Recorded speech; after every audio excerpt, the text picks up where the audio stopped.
Hey boys, it's Grammy here. Time for another story. Hope you enjoy it. This one is titled Fleabag. It's by Helen Stevens. Would you name your dog Fleabag? There was once a dog who had no name and he had no home. What he did have was fleas, but they weren't much company. He lived all alone in the big city and he found his dinner wherever he could. He liked to bark at the huge blue things that thundered past. Woof, woof, woof. You see him? You see him barking at the big blue things?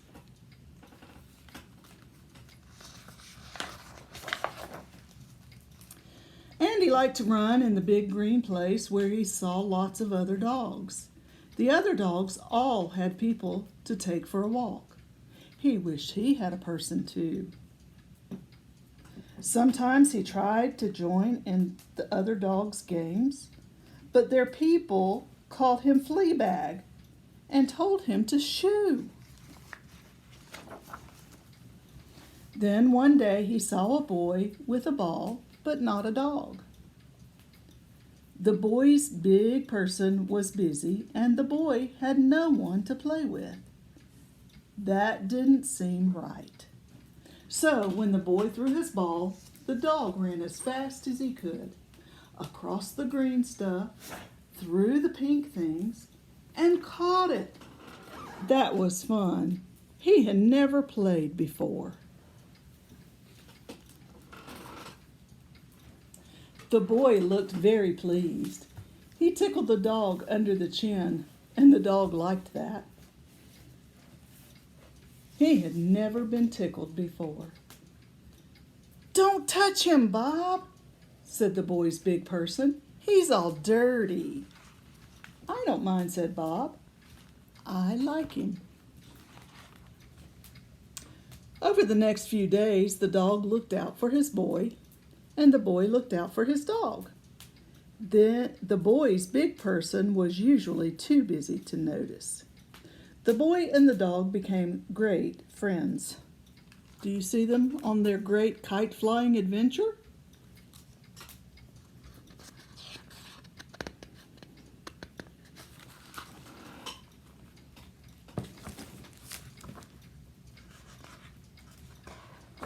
But then one day the boy didn't feel like playing. He was too sad.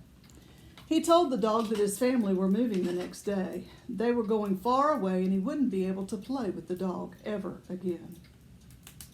The dog waggled his eyebrows as if he understood, but he didn't really.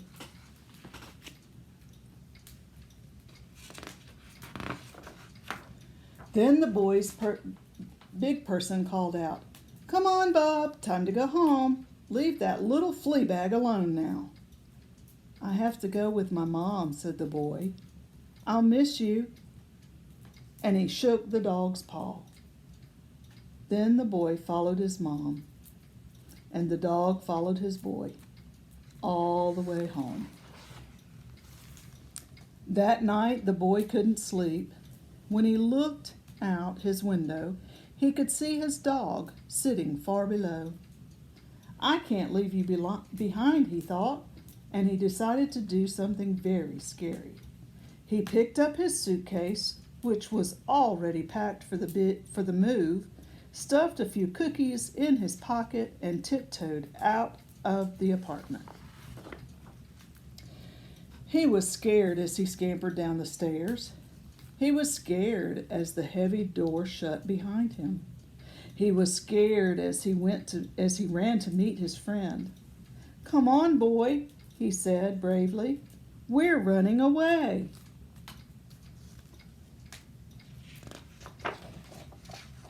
The dog was very confused. What was his boy doing outside in the dark? He should be safe indoors with his big people. He sat very still. "Come on," said the boy. But the dog wouldn't move. "Cookie," said the boy, but the dog wouldn't budge. "I'll just have to carry you," said the boy. But the dog wiggled free and tried to pull his boy back home.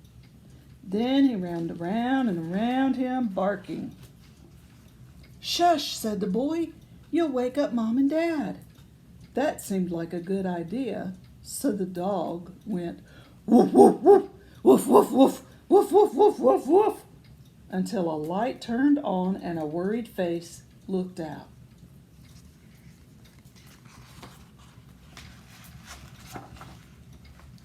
The boy's big people seemed rather annoyed. They sent him straight back to bed. Then one of them said, "I suppose this little Fleabag can sleep here tonight." "I think he deserves to," said the other. "He did look after Bob." The dog was very excited. He had never slept in a real bed before. The next day, the family took everything out of their apartment and put it in an enormous van. The dog was worried. Were his people going somewhere without him?